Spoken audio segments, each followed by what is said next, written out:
Saquon Barkley, well, he just deserves all the awards. Vinny Curry is going to join the show. Zach Berman is going to give us an injury update from the NovaCare Center. All of that and ahead here on the PHLY Eagles podcast.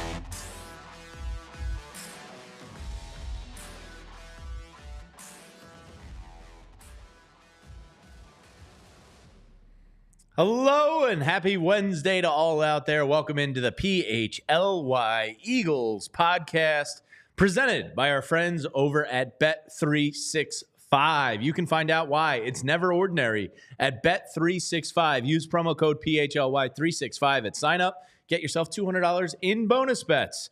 Jamie Lynch, Rich Hoffman. We're going to be joined momentarily by Zach Berman live from the NovaCare Complex. And Rich, I don't know if you caught our PHLY custom odds boost last week, but my thinking in creating it was I went Saquon 2 touchdowns because the pendulum had swung so far in Jalen Hurts' rushing touchdown situation that I thought Mr. Emotional Intelligence Nick Sirianni would counter it by going Saquon. That was the hard part. I hit that.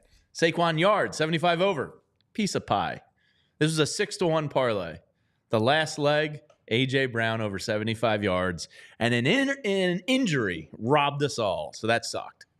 Yeah, I mean, the Saquon ones hit very easily. I mean, that was the bravest coward's draw I've ever seen.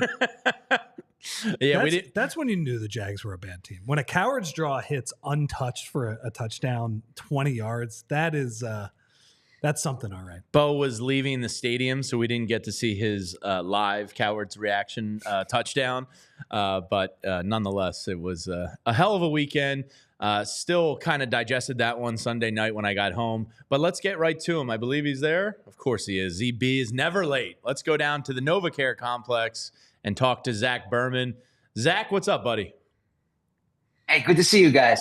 Yeah, how are you? So why don't you just kind of surmise Nick Sirianni today for those of us that didn't hear or watch Nick. Obviously, some big injury updates we're all awaiting here. Why don't you surmise what Nick had to say today? Yeah, as far as injury updates, he was not going there. He said we'll get the injury report later today. But honestly, what will probably be more telling than the injury report is I'll be on the practice field in about 11 minutes, and I'll see if A.J. Brown's out there, if Dallas Goedert's out there, Darius Slay's out there. And I think this is important to monitor, not just for Sunday, but I think Eagles fans need to keep in mind there's a quick turnaround next week, right? They have that Thursday game against Washington, and they're not even going to practice next week. They'll have a walkthrough, on Tuesday next week. But I think that if you want to see A.J. and Goedert next week, you should hope that maybe, they're at least practicing on a limited basis by the end of this week. So we'll see. That's going to be interesting there. As far as, some of the other topics from Sirianni, I asked him about Bryce Huff because Bryce Huff wasn't traded, as we all know. He's on the team. And he said Bryce Huff is going to be in the mix with the other edge rushers. They're going to keep rotating. Certainly not the way you typically describe your $17 million edge rusher, but he's someone who is going to be in the mix. And now Nick Sirianni has said also, Jalen Hunt could push to play. Jalen Hunt's been impressing behind the scenes. Something else that Sirianni was talking a lot about, the quality of the position coaches this year and kind of the value they're providing.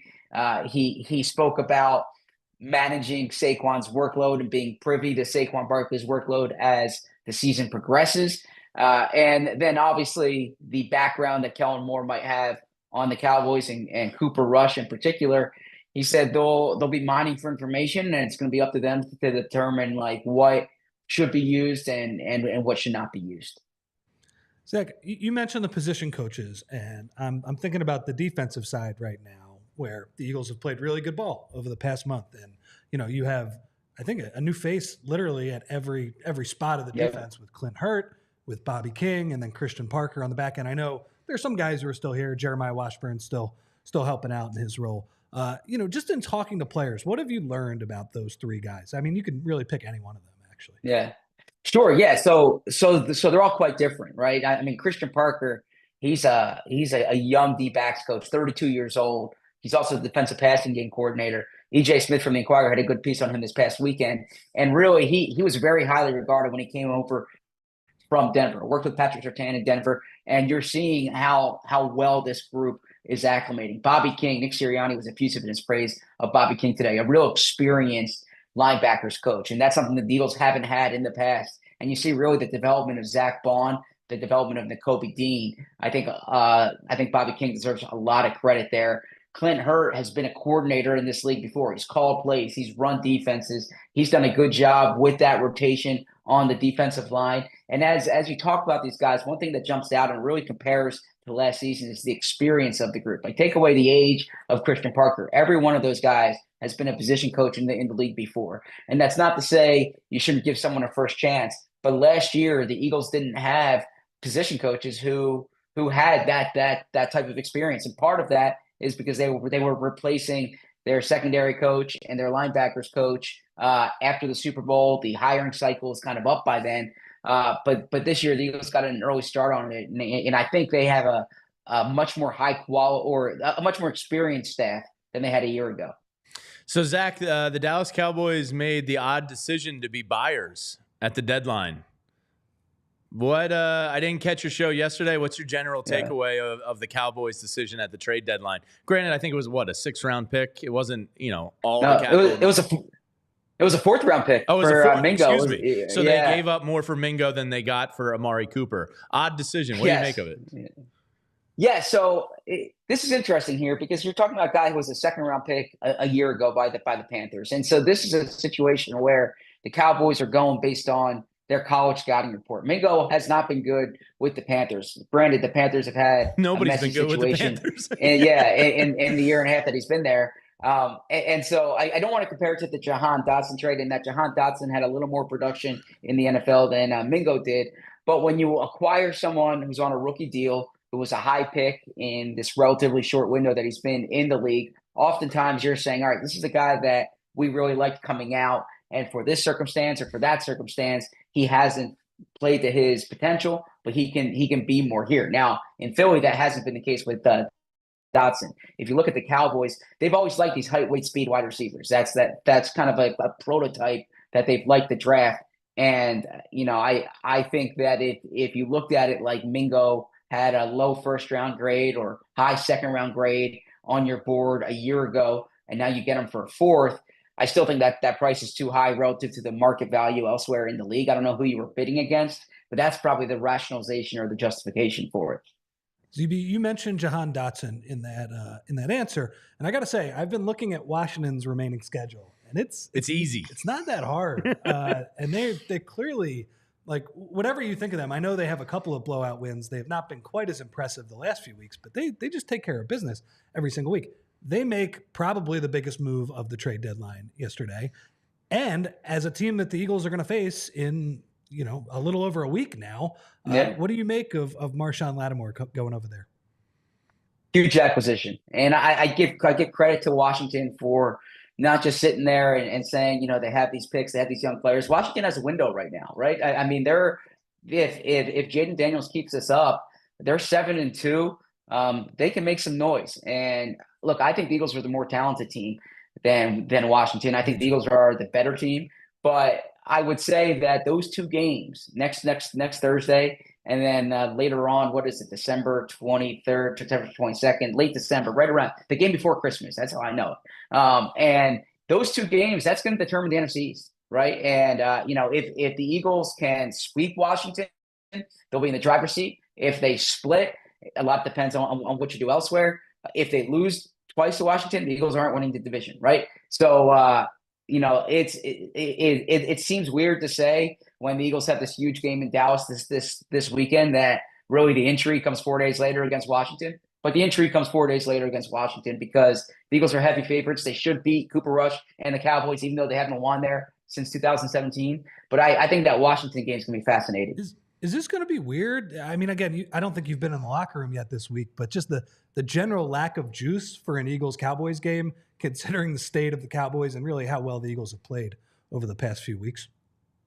Yeah, now the Eagles, like I said, they struggled down there, so it's still a big division game. And I think when I speak to Lane Johnson and the offensive lineman today, they'll be talking about seeing Micah Parsons and that group. But yeah, when you don't have Dak Prescott on the field, when there are questions about CeeDee Lamb's health, it doesn't have the same juice. Now that said, Cooper Rush was he was 4-1 as a starter a few years ago. I mean the Eagles played well against him. One loss I wouldn't be the Eagles, though. Yeah.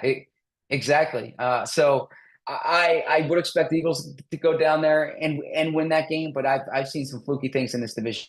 That's funny. I was just going to ask you, Zach. I have like a 5% portion of my brain that is reserved for hoagie mouth takes and mouth breathers, and that portion is saying a little more than 5%. All right, 7.5%. That portion is saying I'd almost rather face Dak Prescott. No. Yeah, I strongly disagree with you. Can you kill that portion of my brain for me? Yeah. Look, I mean, by like my approach to this is I never dismiss anyone's opinion, right? Like I mean, they say it in jest. I don't actually mean it. Yeah, it has crept into my skull. Yeah, I never want to go into it and say like, oh, I know more than you or anything like that. But like, I mean, Dak Prescott's a darn good football player, and you don't want to see Dak try to see Cooper Rush and Scott. But to your point, teams can kind of modify a game plan sometimes when you don't have your starting quarterback, and you can either simplify things or you can be less aggressive sometimes. And when you're at a talent disadvantage, which I think the Cowboys are going to be at this weekend, especially with missing players, sometimes when you can muddy up the game, if you will, then it can change things. Now, this is the thing. The Cowboys don't really have a running game to hang your hat on. So it'd be one thing if this was in the past when you're looking at Tony Pollard or a younger Ezekiel Elliott. I haven't seen enough from Rico Dowdle this year or Dalvin Cook to say, all right, if the Cowboys lean on that, then they're going to beat the Eagles. Yeah, I hear you. All right, Zach, we'll let you go to practice. We're going to be following your tweets. We'll probably read some in show here if we see A.J. Brown. Any final guesses as to A.J. Brown's status this weekend? Any sort of gut feeling? Well, so I spoke to someone the other night who was saying day to day. Right now, that doesn't mean Sunday, but it means it's not a long-term injury. I think that I'll have a better idea in like an hour. It would be surprising to me if he's doing a lot of work today, but I think this is one that could come down to the wire this week. But I would expect him on the field next, or I shouldn't say expect. I'm thinking he'll be on the field Thursday against Marshawn Lattimore. Okay. All right. There he is, Zach Berman. Make sure you're reading them on allphly.com, of course, and we'll be following your tweets from practice. Thanks for joining, Zach. Thanks, guys. Talk to you soon. See ya. Yeah, I kid about the Cooper Rush thing, but it's almost like I bet against the Browns last weekend because sometimes the NFL is weird, right? Like sometimes you get those emotional backup quarterback situations. The first game with the backup always just gives me a little bit of like, ugh. First game with the new coach. There's a new coach bump too when the coach gets fired.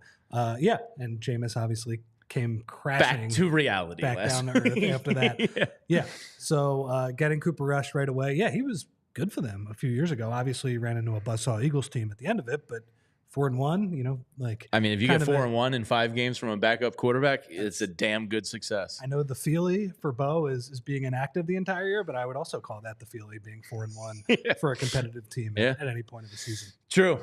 So for the rest of the show today, Vinny Curry is going to join us at 2:40, and you got Rich and I through that, and we're going to get into the greatness that is Saquon Barkley right after we tell you about some of our friends. And that's my friends over at Bet365. You can find out why it's never ordinary at Bet365. Use promo code PHLY365 at sign up. The 90 million worldwide users. Surely all those people are not wrong. They stream over 780,000 events every single year. And they have the best early payout offers in sports. Whether it's the NBA, NFL, NHL, or MLB, once you hit the criteria of that sport, boom, you'll get cashed out right then and there on the spot. Of course, you got the Paul George, James Harden revenge game tonight. So if it's NBA, you can get involved with it. Just bet against the Flyers right now or bet the over in those games because they don't have a goalie and lots of goals are being scored. So whatever the sport, make Bet365 your home. They pioneered live in-game betting, and right now, new users can get $200 in bonus bets when you bet just $5. Use the code PHLY365 to sign up, deposit $10, make a $5 wager, and boom, $200 in bonus bets will hit your account. Those can be used on spreads, totals, player props, futures, and more. And don't forget to keep an eye out for our custom PHLY odds boosts every single weekend and every day. They're powering up the odds on 10,000 boosts every single month to help you win more. So download the Bet365 app, use code PHLY365 when you sign up, get $200 in bonus bets when you bet $5. Whatever the moment, it's never ordinary at Bet365. Must be 21 or older and physically located in Pennsylvania. If you or someone you know has a gambling problem and wants help, call or text 1-800-GAMBLER. And Jamie, let me tell you about our friends at Empire Today, who can help with all of your carpeting and flooring needs. You can use empiretoday.com/PHLY for $350 off new floors. With Empire Today, you get to shop for home convenience, the right product for your needs, and quick and professional installation. They also have a price match guarantee.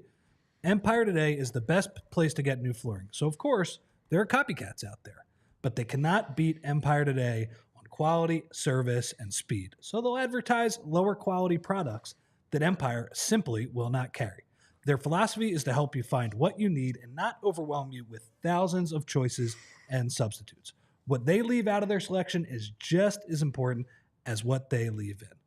And look, shopping for floors at a big box store, that can be frustrating. You might talk to someone who was working on plumbing or something else just a few hours before. Flooring is all that Empire Today specializes in. They live and breathe it, so you can be confident that you're getting honest, upfront advice. Schedule a free in-home estimate today. All listeners can receive a $350 off discount when they use the promo code PHLY. Restrictions apply. See empiretoday.com/PHLY for details. All right, Rich. So every Wednesday we get together here on the Eagles show. And of course, we're presented by our friends at Bet365. Find out why it's never ordinary at Bet365. First, we get to kind of recap the game from the weekend. And then we get to turn the page kind of officially here as we look towards Dallas week. That game, I got home from the post-game show, and I was just like, my head was spinning, and I just couldn't help but think about how wild of a game that was. Between Jahan Dotson's catch, Saquon Barkley leaping people, Jalen Hurts' play, two linebackers getting INTs. It was like the M1 mixtape tour. Like, yeah. It was like, I was like, somebody should have been on the mic yelling, expose him. like the stuff they were doing was unbelievable. It was wild. It was just truly a bizarre game. I don't want to say the Eagles were lucky to come out victorious because they certainly outplayed them on a play-by-play basis. Yeah, doubled their offensive output. The fumble play and return for a touchdown, like that was replaying in my mind. I still think like they kind of got it right, but also very wrong at the same time. You're with Bo and Fran on this? You guys are crazy. I think they're more wrong than right, but like I think by definition, they're 100% wrong. I don't understand. I'm like 80% wrong, 20% like I kind of understand where they were coming from. Even though I think it's mostly wrong. I just don't get this. The guy touched the back of his calf. I know. He takes one more step that hits the ground, and then he falls to the ground. I know. And he's down. He's not down by contact? That's been down by contact my entire life. I know. I don't understand it. That one was like pretzeling my brain. And the way I would put it, Jamie, is like, so if Saquon got back up and ran for a touchdown, there's no way they would have let him. I posed that to the guys, and everybody kind of looked at me like, well, there's no way they would have let him do that. Yeah. Okay. That's so one thing. Regardless, it was just a weird and wild game from so many different levels. Your overall take is right, I would say. And it went from 0 to 100 like that. Yeah. It was so crazy. Honestly, once Jalen runs in to make it, 22-0? Because of course they didn't get the 2-point conversion. and then that's a whole other element of the game is like, selective aggression, and then you like ice Jake Elliott for 2.5 hours, and then you're like, oh yeah, go kick a 57-yarder. Like there was so much just weird dynamics to that game. By the way, every time Saquon does a weird thing around the first down marker and doesn't realize where it is, like every time he does that, we have to make peace with the fact that Nick Sirianni is going to roll snake eyes whenever he decides to do it. They're not going to run a good play. It's going to be 3rd and short, 4th and short, and whatever he decides to do, whether that's throw Jake Elliott out there for a 55-yard field goal or go for it. It's not going to work. Whether he's actually running the tush push, whether he runs a ridiculous rollout, it's not going to work. So Saquon, you need to stop doing that. Yeah, and that brings us like, so I'm sitting there and like I digest all the wildness of the game, and like the thing that just kept coming back to my head was the Saquon Barkley play. I've probably watched it 57 times. I still can't believe that happened. And I saw one of the coolest videos yesterday online, and we're going to get into all the accolades that Saquon has accomplished so far. But I thought one of the coolest videos was the teammates' reactions to the play. There was one on the field where Lane Johnson and Jalen Hurts smiled, and he actually laughed in a game. Like, that's how you know it was serious. That's how dynamic a play it was. When you get him to emote in the middle of a game like that. Yeah.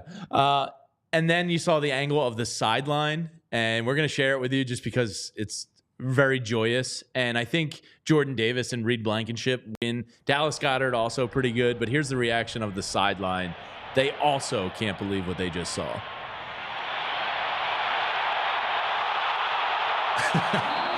Jordan Davis. Reed Blankenship's like the Kevin McAllister, like, oh my God.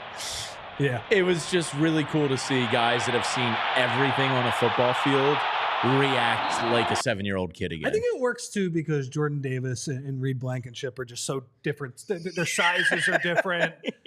Reed kind of looks like a little kid. Jordan Davis is huge, but also looks like a little kid. But they're still having the same reaction. It was unbelievable. And there's another good video that the Eagles put out yesterday where it's Nakobe Dean's reaction to it. And it starts with him and Jalen Carter. Is he the one saying they got to put that in Madden? No, Zach Bond ended up that was talking Bond. But it's basically, it traces Nakobe Dean first just reacting to it with Jalen Carter, just like, I can't believe what he just did. And those guys are basically falling over themselves. And I got to say, Jalen Carter has had some of the greatest highlights I've seen over the past couple years for his position. Mm-hmm. So for him to react like that, like, wow, that's crazy or whatever. But then Nakobe starts talking to Zach Bond. And by the way, Zach Bond, if he wants to help me out with the newsletter every week, he was making some great points. He was like, man, that was like Odell's catch, like the great one-handed catch Odell made. I was in the Sunday Night Football trucks for that game. I was up in the Meadowlands working that game when Odell Giants Cowboys? Yes, I believe it was. And when Odell made that, I mean, at the time, it was like the greatest play I'd ever seen in the NFL. Since then, now you get wide receivers, making similar plays. Eagles Devontae. Yeah. I was in the truck, and the trucks just erupted. It was unbelievable. Like people, and I would imagine the production crew trucks erupted when Saquon Barkley did that. What do we have here from Zach Berman? Oh, is this a little update, Julia? Big news for the Eagles. A.J. Brown and Dallas Goedert are both practicing. Good stuff right there. Applause. Honestly, when you get the day-to-day designation, that's so much better than week-to-week. Week-to-week basically means like, you might see him in a little over a month. Week-to-week is so bad. So there is Zach's tweet. He just left the show. He's out on the field, and Dallas Goedert returning is huge. Zach's A.J. photography Brown skills as well. It's not a bad picture there, Zach. He's done worse. He, I believe he took an Apple photography class during the offseason. Oh, did I make that up? I think he went to an Apple store and took like a pointers class on taking pictures. I think they offered like one of those. I'll have to text him and find out, but I think I remember him telling me that because he got roasted so bad for the Sean Desai pick last year. Oh yeah, he's like, I'm always trying to improve my game. I got to be better. Number one, I believe that, but I also didn't know that. But I also didn't know those existed. Yeah, I think they do it for like Mimas and Papas out there to like catch up. It's like in the Apple store. Yeah, I think they do like introductory classes, and I think there might be a photography one as well, and I think they're free. I believe. Don't quote me on that, but I think so. You could do it in the back corner by the iPads, just zoom in. Or whatever. They have a little projection screen up, and they're like, "Hey, if you want lighting, yeah." So I gotta learn more about. We'll have to dig into that. I think Zach did do that. But Saquon Barkley, I'm sitting there Monday morning. I wake up, and you're like, "Wow, that was such a weird game." Eagles won. That's really cool. They've won 4 in a row. Momentum is on their side, and then you see the Dak Prescott news. The thing I just kept coming back to was Saquon Barkley is real, and he is magnificent. Yeah. I mean, that's one of the greatest plays I've ever seen. Ever. The spin move alone would have been like a highlight reel play, and then he doubles down on it with a reverse butt jump. With a squat. juke, too, as well. I mean, the juke before, he makes the guy miss. Yeah. Spin move. I mean, as Fran said on the postgame pod, he's like, he made 3 insanely athletic moves in the span of like 1.5 seconds. Yeah. And the reverse squat jump, it felt like a wrestling move. You're a little bit, I'm a wrestling noob, but didn't somebody used to have like a jump off the top rope, like kind of butt bomb where they would go backwards? Am I making this up in my head? They call it a butt bomb. Yeah. I'm still as much of a noob as you are. Okay. Because I don't really know what the move Maybe we'll is. have to ask Vinny Curry about that coming up at 240. Like, oh yeah, the butt bomb. Yeah. That's a great Saquon, he did win Offensive Player of the Week for the NFC. Again, the second Eagles offensive player to win it to win 3 Offensive Player of the Weeks in the same season since Michael Vick in 2010. Player of the Week awards, by the way, so stupid. I hear you, but like, there's not a lot. There's only 17 games. Do you games. get a trophy? Like, is there a shelf in Saquon's maybe man cave downstairs, his trophy room, where he's got all of these NFC? What is it? The Player of the Week? Is it FedEx Air and Ground Awards? Is that what it is? Oh, I think you're dating yourself with those. Oh, is that way out of date? That feels like, yeah. There's no sponsorship attached to it? I mean, there might be, but I haven't heard that in a while. The Air and Grounds are dead? I guess they are. I don't know. We'll have to look into that. But I wouldn't be surprised if there's a little like locker, figure or something. And then to put in perspective historically how good Saquon has been, Rich, this is courtesy of John Ganud down at the Eagles PR. The most scrimmage yards by an NFL player through 8 games in their first year with a team. Adrian Peterson leads the group in the 2007 Vikings. He had 1,242 yards after 8 games. Then it's Eric Dickerson in 83 with the Rams, Billy Sims in 1980 with the Lions, Marshall Faulk with the 99 Rams, greatest show on turf. Blast from the past. I know. And then Saquon Barkley, 5th most yards through 8 games with a new team. This signing by Howie Roseman, A++. Like, it's unbelievable how much talent this Eagles team has on the offensive side of the ball. It's frankly scary. And now that Jalen seems to have cleaned up his play, improved the turnover rate, all of that, I'm kind of getting into the hype a little bit here that, like, Detroit's in its own class, but there's no reason you can't be second right behind them. I felt great about the game, honestly. I was obviously nervous, as you know what. Sure.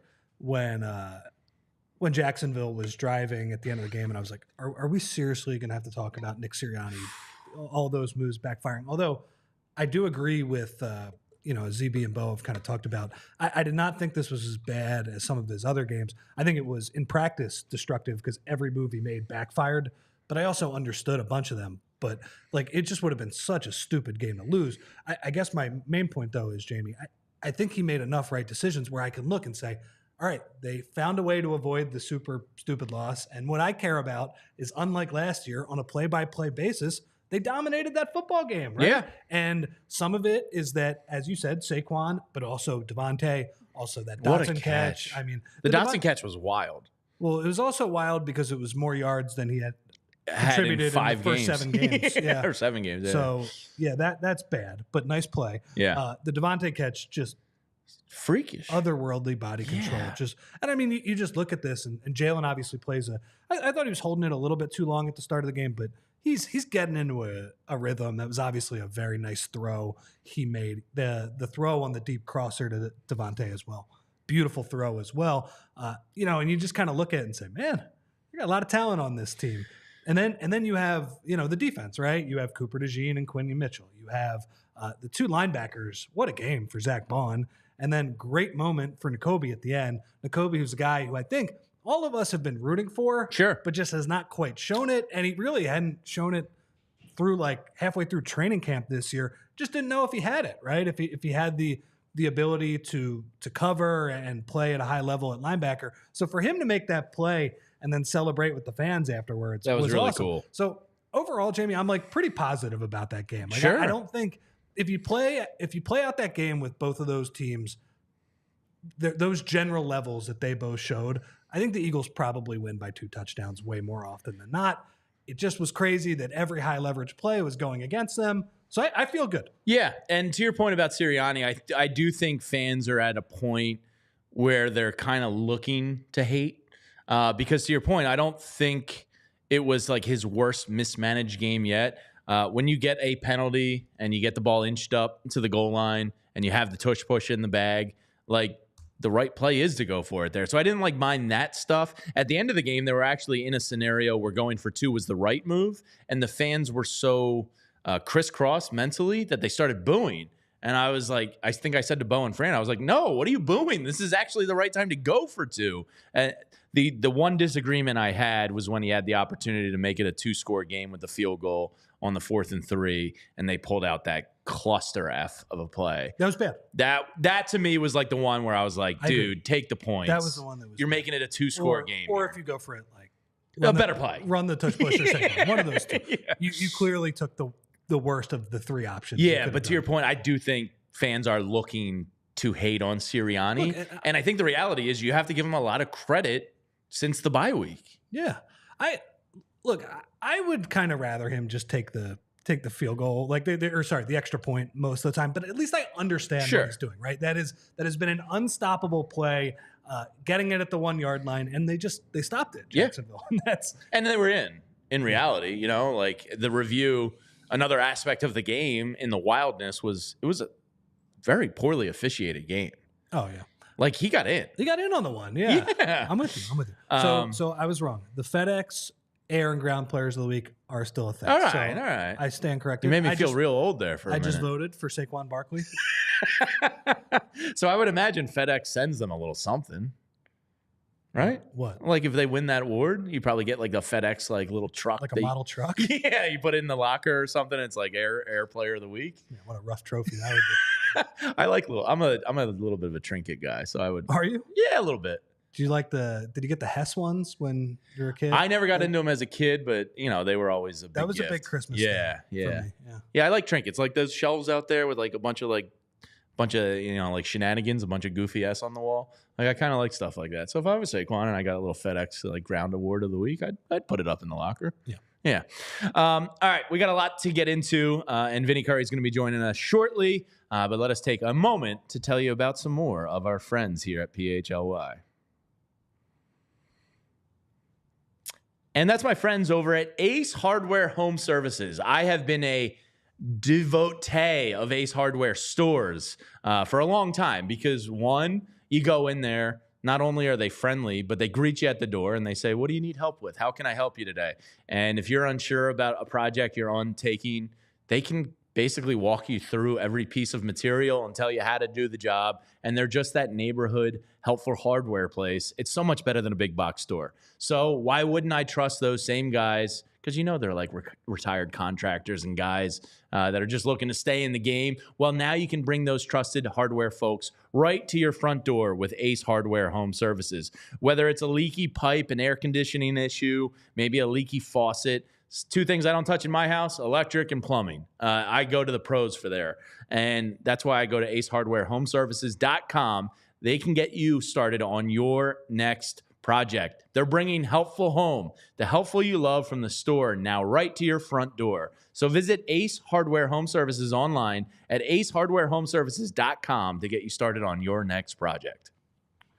And Jamie, I'm going to talk to you about our friends at Rothman. Everyone has a specialty they love. And for some, it's running or gardening. For others, it's shooting hoops or crossing up a defender. At Rothman Orthopedics, their physicians are not only specialized in orthopedics and clinical research, but they are fellowship trained to treat specific areas of the body. So shoulder, hip, knee, whatever is ailing you, they got you. Since 1970, their physicians have remained committed to research, innovation, and minimally invasive procedures to get you back to what you specialize in. two great things about Rothman, Jamie. I already mentioned one of them, is that whatever you're dealing with, they got you. Our friend Devon, he was dealing with an Achilles injury last year, and he is back to 100% now. Podcasting, he's a very healthy podcaster. Doesn't exactly need that for podcasting, but he can do other stuff too. And the other thing that they offer is that they have locations all over the Delaware Valley. So wherever you are located, they will be able to take care of you. Rothman Orthopedics, specialized in orthopedics and you. Visit rothmanortho.com/PHLY to learn more and make an appointment today. This is the PHLY Eagles Show, brought to you by our friends at Bet365. Find out why it's never ordinary at Bet365. Now, Rich, we talked about the defense, and before we bring Vinny on here in uno momento, your thoughts on the inactivity of the trade deadline. I think there was only one real clear area to address with this team, and that was defensive end. And my thinking, and we can ask Vinny about this as well, I think Josh Sweat He looks back-ish. Yeah, kind of resurrected himself over these last 4 weeks, and I think Nolan Smith has turned a corner and given them internally some reason for confidence. So I almost think they're just betting on their own guys more than they are about going out and acquiring somebody at the deadline. So I didn't have a problem, is my long answer there, of not addressing the trade deadline. And they're betting on the back seven, which has been really good, I think. Which has been phenomenal. GJ has probably been the one weak spot, and that's pretty good if he's been the one weak spot. Sure. And Avonte Maddox, unfortunately, steps on the field for one play last week, and they go right at him. So I would to see. He's having a rough go. Yeah, and I really liked this Avonte. guy. I liked him too. We've been over this. Yeah, I feel bad for him. I'm like, just don't put him out there. Good player for a long time, versatile, tough, good tackler, but he just doesn't have it right now. And I think somebody mentioned this on the postgame pod. Like, just play. I know Keely Ringo is an outside cornerback, sure, but just put him on the field. Isaiah, and now that Slay's likely back this week, Isaiah Rodgers or Ringo, one of them, or Rick's even, teach them the dime. Bump Rodgers in for a play. I don't know. It's got to be one of those. I'm with you. The one thing I was curious about, and I wrote about this a little bit in the newsletter, is that our friend Shil Kapadia, he said he cited. The name of this site is rbsdm.com. It's a little bit of a mouthful to say. Over the last 4 weeks, the most run-heavy team in the NFL is the Philadelphia Eagles. Thank you. They're running the ball over 60% of the time on early downs, kind of those neutral downs, first and second down. And he says it's been a huge change in their offensive approach coming out of the bye. I guess my question is, I feel like you have won. I feel like the run the ball horde, run the ball nation, the Hoagie Mouse, all those people, take your victory lap. But that can make quarterbacks better was like my bigger point. Oh, look, I'm on board with it. I don't need a quarterback to throw the ball 47 times a game just for the sake of throwing. If you can throw the ball 25 times, and we'll bring Vinny in here, and have the defense on their heels and take advantage of less throws, then it doesn't matter. You know what I mean? So I'm with you. But my point is, if they're going to be this run heavy, you see multiple times a game where Saquon, who plays his butt off, though, he plays 4 or 5 plays in a row. Maybe he breaks off a 12-yarder. He's out of bounds. He's putting his hand up, and Kenny Gainwell's coming into the game. I dread that part because Kenny Gainwell is not as good as Saquon. No. And I wonder if there was, I don't know, like the idea of trading for a running back seems crazy. No, when you have there's no point. But what if it was like a 6th or 7th round pick? You know what I mean? Like, because again, I just feel like there is a major drop off between. Are you talking about addressing that in the offseason or getting like that 6th or 7th? I'm talking about like trade deadline. JHI. Yeah. Okay. I don't know. Like, look, it's not, I mean, it would be nice to have an insurance policy. It wasn't a huge need, but it's certainly like for a team that, like you said, D end was probably their biggest need. But also you could talk around that and say, hey, Nolan Smith's starting to play a little bit better. They're not playing Price. Well, then enough. Instead of trading for that guy, wouldn't Will Shipley be the better alternative to? He did have some juice. He did have a little juice on that Giants run. Yeah. Who was the penalty that got called back on? It was one of the backup lines. Was it Tyler Steen or? No, I think it was somebody else even. Okay. But like to your point, he's a 4th round pick. Zach Berman always says he's the highest running back they've drafted since Shady, and Bo agrees with it wholeheartedly. So maybe you try Shipley out instead of Kenny Gainwell. I'm very over Kenny Gainwell personally. But let's bring him in. He is a Super Bowl champion. You may have heard of him. His name is Mr. PHLY on Twitter, and he joins the show now. Vinny Curry. Vinny, what's up, man? What's up, fellas? How are you, buddy? Not much. I just got finished. Now I just was eating some lunch here. Some late lunch. What was on the menu today, Vinny? Yeah. What are we eating? Man, I had an omelet, a spinach omelet. Okay. I don't know where, but I had in the middle of the day, I had a taste for a spinach omelet. Now, does Vinny Curry cook? That'll be a no. So you got no game in the kitchen? Any barbecue skills? Anything? No game in the kitchen. I'm just a taste tester. I'm gonna let you know if it's good or not. That's great. Vinny, we were just talking about it. Sunday night, I got home after doing the post game with you and just kind of digesting the whole day. That may have been one of the wildest Eagles games I can recall in a long time. When you think about like all the individual plays, bad reviews, 2-point conversions, field goals, Saquon jumping over people backwards, what's the like wildest game you remember playing in? Like to the point of win and loss is irrelevant, just weird and wild. Is there one that comes to mind for you? Oh man, right off the back. Nah, I don't have one right off the back. Okay. If one like, comes to you, let us know. No, you know what? Remember when we went down to Washington when Chip first year and we like blew the doors off them at first, Oh, and yeah. the next thing you looked up, the goddamn game was so close. I was like, yo, what's going on right now?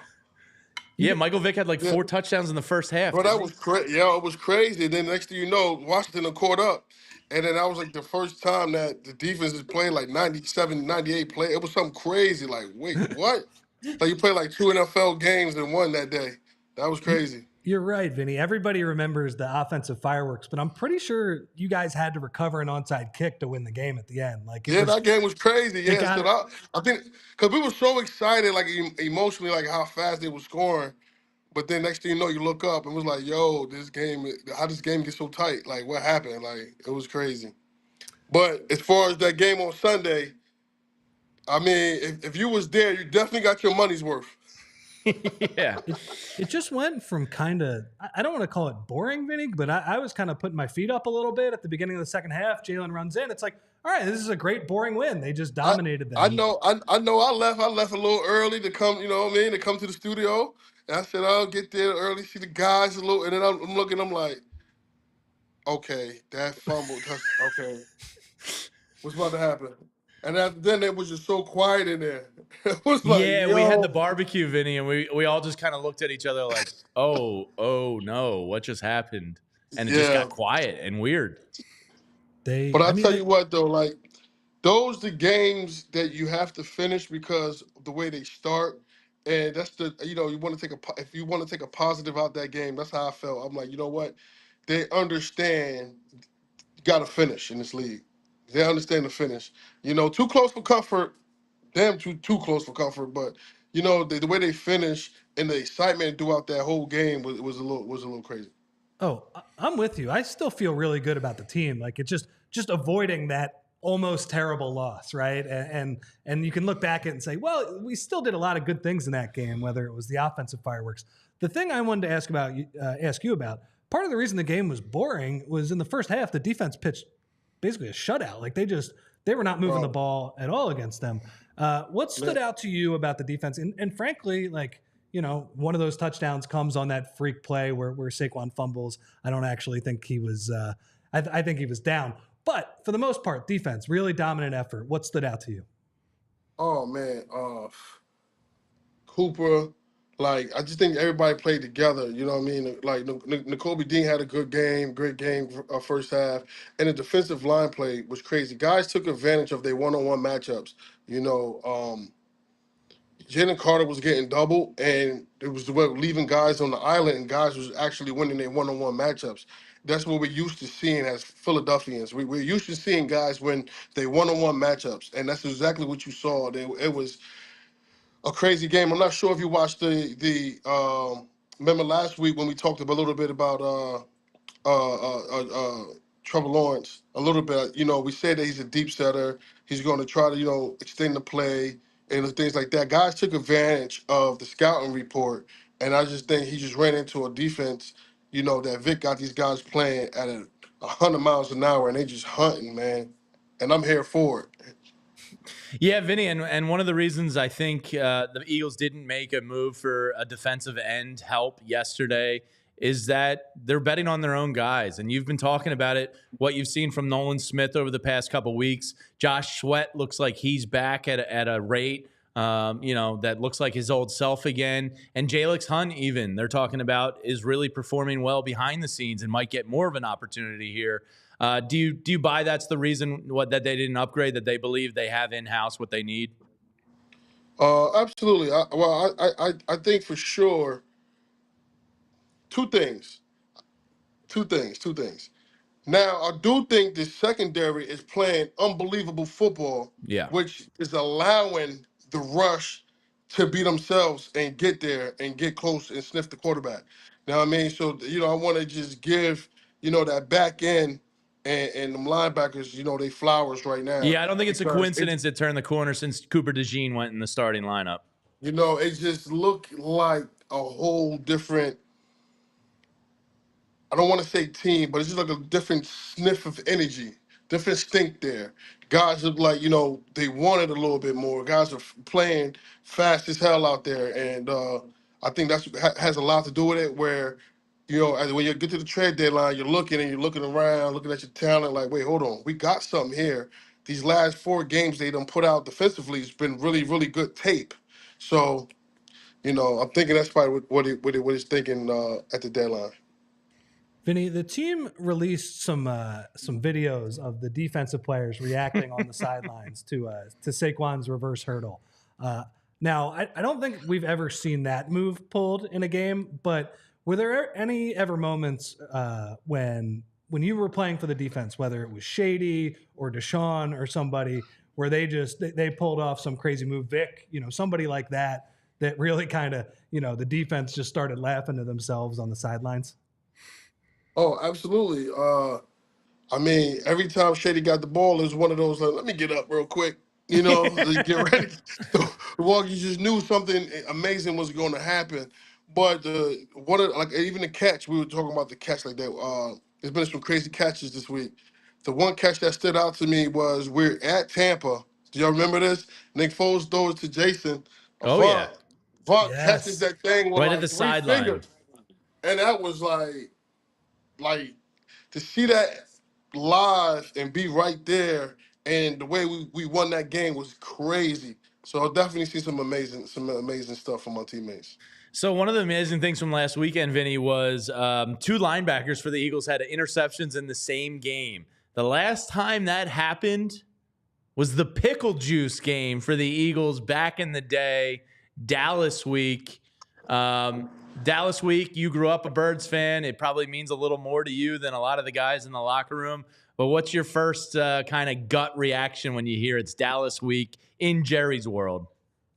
Man, I already know what's being said in that building. It's Dallas week. Everybody's the echo. It's like a roll call. Roll call. Here. You know how this is, man. It's rivalry game. And then, of course, they try to make an excuse before the game even happened. Like, nah, don't say that we y'all look right now. Hey, that's not our problem. I feel like, the Eagles have struggled the last few years there, but during your run, you guys had some pretty great moments there, like winning the division in 2013. I think the Thanksgiving game in 2014, you beat the crap out of them in that one.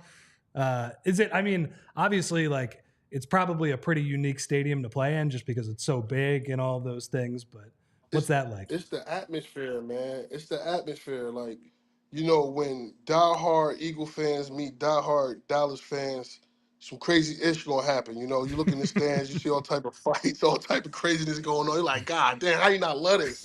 Where would you have rather be than right here, right now? So, oh man, and the way the Birds is rolling, especially defensively, where coming into the season, they didn't talk about the Eagles defense the way we should be talking about it now. It was about Dallas defense. So I'm interested to see, us step up to the plate and see if we can pitch a shutout. So, Vinny, one of the weird things in the NFL, and you kind of saw it with the Browns and Jameis Winston 2 weeks ago, the backup quarterback getting the first start, there seems to be like an emotional, I don't know, buy-in, or teams perform well in a backup quarterback's first games, I feel like. And then there's like a comeback to reality moment in the second game. What is it about facing a team and a backup quarterback, whether from a defensive standpoint or just the locker room standpoint? Is it every guy just knowing that they have to bring their A-plus game if there's any chance, or what? Can you pinpoint it? Yeah, that's funny you bring it up, man. I've been seeing a lot of that go across the league lately. But everybody want to be like the Birds, man. Who started that thing, man? Come on, Coy man. Detmer? No. I'm talking about like the real run of it, where the next man mentality of Wentz go down, Foles take over, Foles goes to the promised land. So everybody wants to rally around the backup a little bit more because they want for encouragement, but they're not pulling wool over our eyes, man. We gonna go there. Cooper Rush ain't that guy. Yeah. No. Vic will have those guys ready. Yeah, and hopefully they can get it over with fast, because they got a quick turnaround that next week. So we do too. I think we're going to be doing Tuesday. We're going to be doing Tuesday. Yeah. So I am kind of skipping ahead here, Vinny, but I guess just like as a player who gets pretty used to, all right, you play one Sunday, you play the next Sunday, once in a while, you'll play on Monday Night Football. How was Thursday Night Football in terms of just getting ready for that game on such a short turnaround? Oh man, this is so that's just credit to the front office. So they got guys that come around that'll break the film down before you get a little glance at it, but you got to stay at the task at hand. But the turnaround is all about recovery and the mental game when you have a quick turnaround like that. So it becomes very, very mental. How is the physical turnaround though? Oh, you got to fight through that thing, man. You better have a masseuse. You better have a masseuse. You better have a lot of recovery regimens ready to go, because at the end of the day, when it turns 8:20 is the game. Mm-hmm. Yeah, when that 8:20 comes, nothing else matters but coming home with the W. Is there a small part of the locker room that might actually, while that Monday, Tuesday, Wednesday might suck, is there a part of the locker room that goes, hey, we got a little mini bye here, 10 days, we can actually have a weekend off with the family, watch some football, and just kind of be normal a little bit? Or does that not really enter your mind? No, not in November. You ain't thinking about that. You know what I mean? Yeah. Man, you trying to get to the playoffs, and you really want to be racing toward a shot to having that bye week too. You know what I mean? And winning the division. That's the only thing that should be on their mind right now, because these next two games are very, very, very important. All right, Vinny, so it's the last time we'll see you before Sunday. Eagles, Cowboys. What's your prediction? What do we got here in the Curry lab? Okay. I think I'm gonna go 28-7. 28-7, a bloodbath. I love it. That would be awesome. I'm gonna go 28-7. And Saquon keeps it going, I assume. Why don't you hit the people on the way out? Saquon will go by for 3 touchdowns. Because listen, man, they got. If you look at how the Dallas been defending the run, I was Saquon. Love it, Vinny. Great stuff as always, man. And we will see you on Sunday for Birds Cowboys. All right, thank you guys, man. Thank you, fellas. Enjoy the rest of your day. You too, buddy. See ya. See you, Vinny. Right. There he is, Vinny Curry. And I forget who it was, K-Red or somebody in the chat said Vinny Curry just elicits joy. He is a very joyous person. I would agree. Yes, and it's a fascinating watching Eagles games with him. It's very, and now he starts to feel like, because he's looked at me a couple times and been like, man, is this how y'all feel every week when you're watching us? And I'm like, yeah, man, it's an emotional roller coaster. It's like that meme. I got to show him the meme of, oh, cool, my football team is playing a game. Oh, kill me. Oh, cool, they won. Yeah, exactly. I'm like, yeah, welcome to my world, Vinny. It's not easy. It's probably much less nerve-wracking when you're allowed to hit people and you're playing half the snaps. Yeah, absolutely. But it should be a good one this weekend.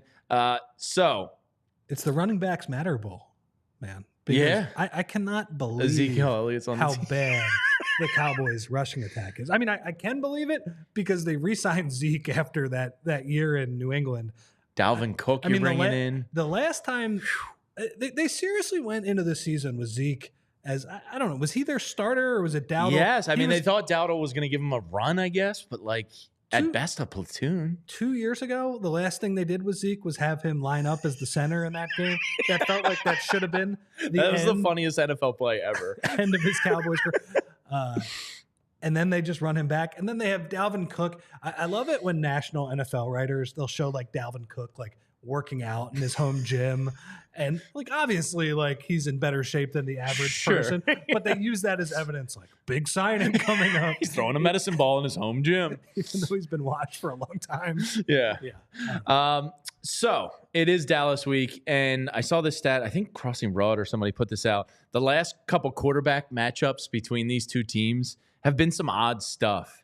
Going back to November of 2020, you had Carson Wentz versus Ben DiNucci. And part of my Cooper Rush fear is that I remember the Ben DiNucci game, and you just kind of, I don't know. It was like that weird feeling going into it. Then you had Jalen Hurts versus Andy Dalton, the Red Rifle. I think I forgot about that. It was a Dallas beatdown. Yeah. And then you had Jalen Hurts versus Dak Prescott. That was normal. Another Dallas beatdown. And then in 2022, you had Gardner Minshew versus Dak. Then you had Jalen Hurts versus Cooper Rush. Yeah. And then you had Gardner Minshew versus Dak again.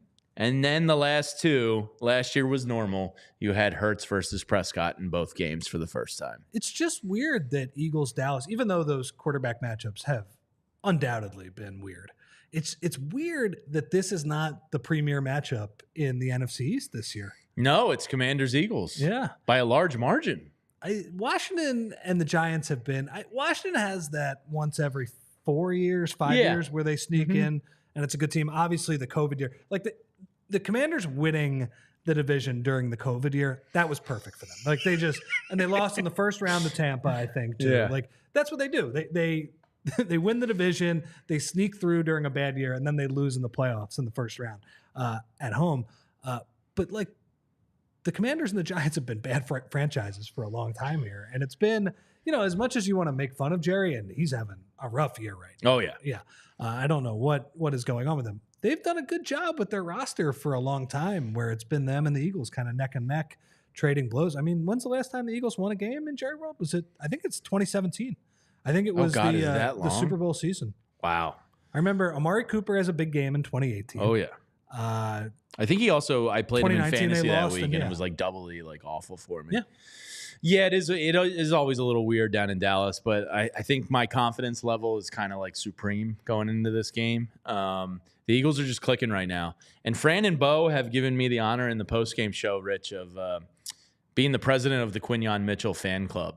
And I love hearing the defensive end give credit to the secondary because sometimes it's a little, I don't want to say contentious because they're a team, but it's always like, well, no, we create better coverage on the defensive end. And then it's like the secondary guys are like, no, we create time for you to get sacked. So it's always like that tug of war a little bit. As Fran will say, it's always a marriage of the two. Yes, it's a marriage. The answer is somewhere in the middle, like a lot of issues. But Quinyon Mitchell has been phenomenal. And I say that not like being a film grinder and watching the All-22. Oh, I say that because I don't hear his name ever when I watch a game on Sunday. You watch an Eagles game, and you will be lucky to hear Quinyon Mitchell's name. Unless he's involved in a near interception, and I want to read these numbers from you. This is courtesy of Anthony DeBona, DeBona NFL on Twitter. Eagles rookie quarterback Quinyon Mitchell has played against 5 of the top 15 wide receivers in receiving yards this season. Here is how he performed head-to-head using PFF's metrics. Jamar Chase, 2 receptions on 2 targets for 16 yards. Jaden Reed, 2 receptions on 2 targets for 59 yards. Brian Thomas Jr., 0 targets. That man was in prison. Chris Godwin, 0 targets. Prison. Malik Neighbors, 1 reception on 2 targets for 9 yards. Quinyon Mitchell also held Drake London to 1 reception on 2 targets for 5 yards. And Mike Evans, who is undoubtedly going to be in Canton, Ohio one day, 2 receptions on 4 targets for 19 yards. And not only that, he got in his face and he smack-talked the Hall of Famer. I love this kid. Him and Cooper Jean together, I mean, we're talking about like a Lito Sheldon, but better combination in 1 year.